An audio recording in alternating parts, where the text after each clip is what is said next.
This is part 3 of our study through the book of Ruth. And in chapter 3, which we're going to go through today, we're going to discover 5 principles that can help Christian single women invite a man to pursue her. If you want to watch part 1 and part 2 and get notified when part 4 comes out, make sure you're subscribed to this channel, and I'll leave some links in the description below. Point 1 comes from Ruth chapter 3, verses 1 through 2, and you'll see that verse on your screen right now, so you can pause that if you want to read that. Principle number 1 is let the man identify himself before you invite him to pursue you. This is what Ruth and Naomi did. They didn't just enter into Bethlehem and just be like, okay, I'm going to choose that guy and invite him to pursue me. Rather, they allowed Boaz's character to rise up and allowed them to then identify him, because he identified himself basically through the godly character that he did show. Now, they did eventually identify Boaz, and Ruth and Naomi did come up with a proactive plan on how to invite him to pursue Ruth, which we'll talk about in a moment. But notice that their plan took place in chapter 3, not in chapter 1 and chapter 2, and symbolically, that's how you should approach this as well.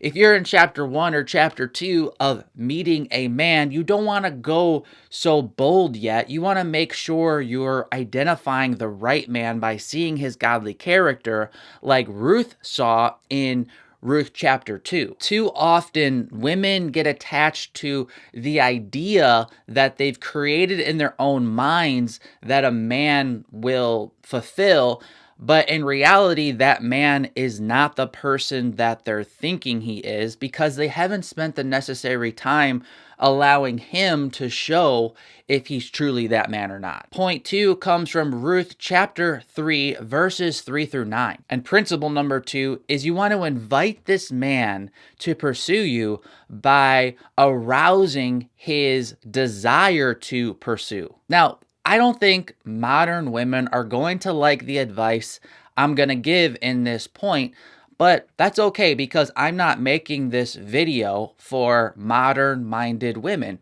Rather, I'm making this content for Christian women who want to know what the Bible actually says and wants biblical examples of how a woman can invite a man. And this isn't going to make the modern feminine mind happy, because it's in contrast with each other of what the Bible really points to and how God designed men and women to operate in relationships.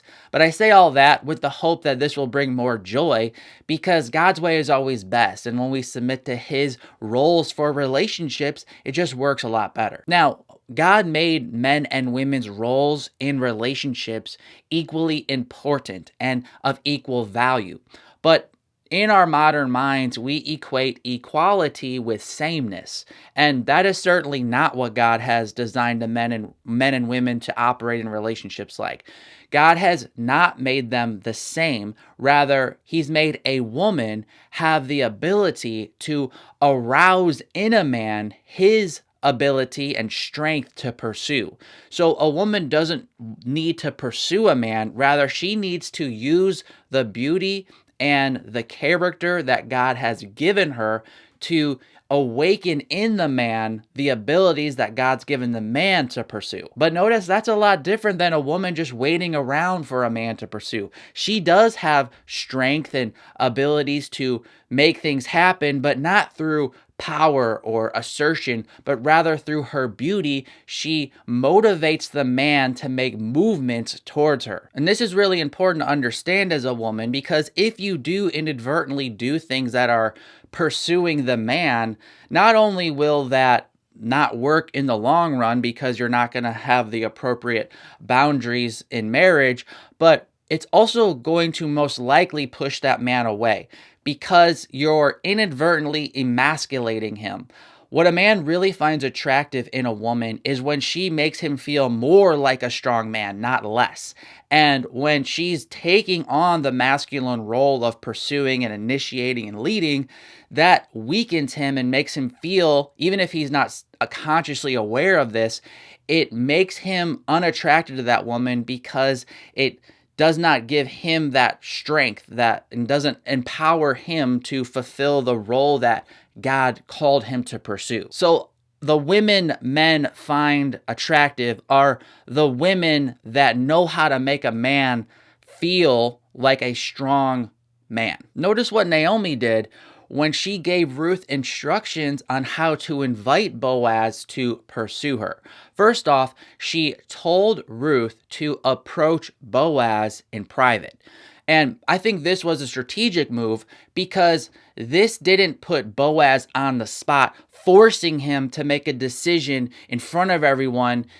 This gave Boaz the freedom to do whatever he felt like he needed to do without the social pressure of everybody watching what he was going to do now that Ruth approached him in this public way. Next, notice that Naomi told Ruth to lay at Boaz's feet. And in my opinion, this is clearly an act of submission.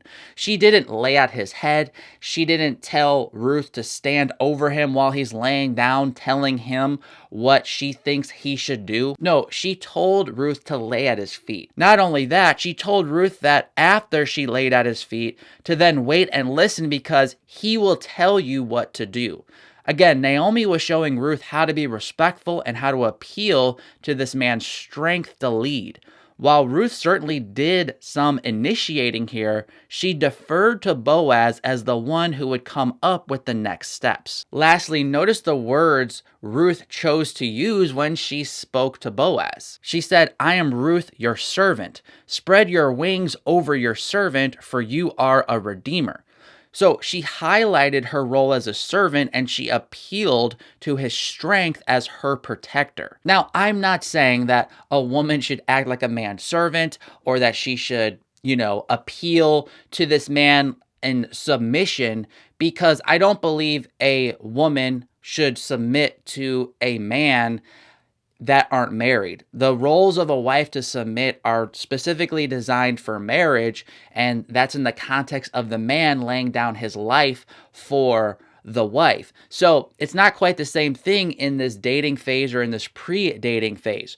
Rather, what I'm pointing out is the spirit in which Ruth approached Boaz. She approached him with a soft, humble spirit that appealed to his strength. She wasn't a boss chick or a sassy lady who just felt like she had the right to share her opinion on every little thing and tell Boaz exactly what to do because she was a modern woman.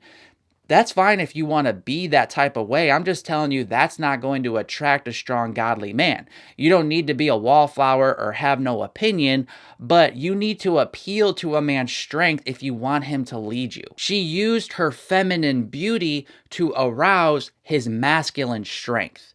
Notice that it says she approached him softly.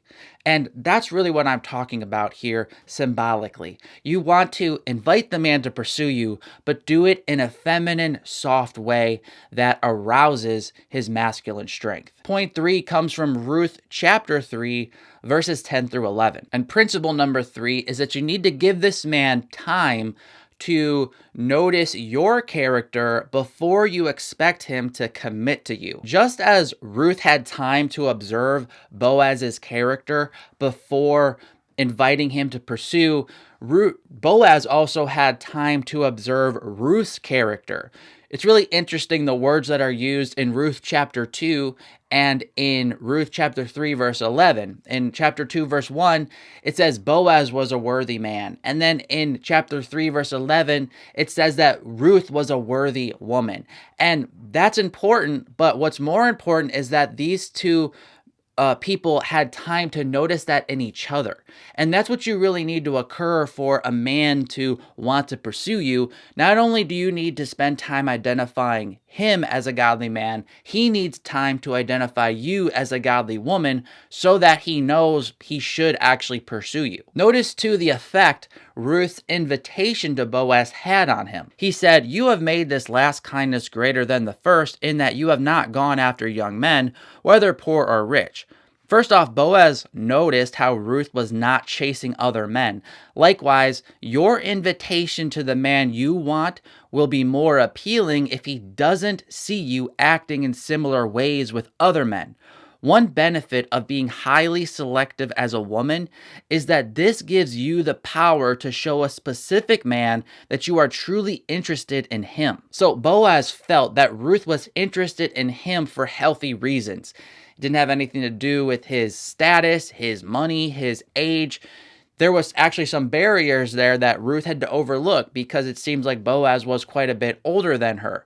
So somehow Ruth made Boaz feel like she was very genuine and authentic. And she did that because she was genuine and authentic. She truly desired Boaz for good reasons. And then this allowed Boaz to feel comfortable around her because he was genuine as well and she was genuine. So you can invite a man to pursue you in any way that you feel comfortable doing. Every woman should do this in a way that's true of her personality. That's why I'm not giving you these exact tips and techniques, because I don't think there's one specific way that a woman should invite a man. A few examples you could do would be to invite him to spend time with you, to ask him to help you with something that you know he's good at, or to encourage him when you see him doing something admirable, pointing him out, saying, hey, I notice you. That will help him notice you and may encourage him to pursue you. But all of that is really your decision as a woman. Just do something that's true of you and that you're comfortable doing. The main point is that you give him time to see your character, you've identified the right man, and you're operating in a feminine spirit, not a masculine spirit. Point 4 comes from Ruth chapter 3, verses 12 through 14. And principle number 4 is that you want to defer to the man's preferred method of dating. Now, a lot of women, Christian women especially, say they want a man to lead. But when the rubber meets the road, they have a lot of opinions on what the man should do and how he's leading. And this is a mistake, because when you invite a man to pursue and then you tell him how to pursue and you say you want this done and that done and this done in this time frame, that's not really allowing him to pursue you. That's telling him what to do, and that's you leading him, and that is a turnoff. So I know it's tempting to want everything to go the way you think it should go, but it's important to realize the Bible doesn't give an exact formula for how dating or courting, this pre-marriage dance, should occur. These words dating and courting aren't even in the Bible. Certainly there's biblical principles and a moral compass in Scripture that needs to guide how a man pursues you. But if he wants to use a traditional courting model, for example, where he takes things slow, has a long friendship, and then, talks about marriage when he's interacting with you to be an official couple, and he wants to go that route, well, if you really have identified a godly man, like I talked about in point 1, then defer to what he wants to do, because you want a man to lead you. Therefore, you need to actually let him lead you. Or if he wants to do more of the dating route and go on a few dates and then become a boyfriend and girlfriend and kind of go through the traditional dating steps, again, defer to what he's most comfortable doing, because, again, you've identified a godly man already. I'm not telling you just defer to some random guy. If he's leading you into sin, or you just don't know him that good yet and you don't trust him, then put up some boundaries, be a little more assertive, never put yourself in a compromising situation. If you do trust him and you do see godly character, then allow him to lead in the way that he wants to lead, because that's going to show him you actually want him to lead. Again, in context, I'm not saying do anything that you're uncomfortable with or that you feel is sinful, but when it's a matter of opinion or timing, if you're just a little wish he would just do this a little faster or a little bit slower, that he would say this word or that word, you got to let that go and just look at the big picture. Is he pursuing you or is he not pursuing you? If he's pursuing you, then don't nitpick how he's doing it. Allow him to pursue you in the way that he wants to, because he wants to be married to a woman that's actually going to enjoy the way that he leads rather than nitpick everything.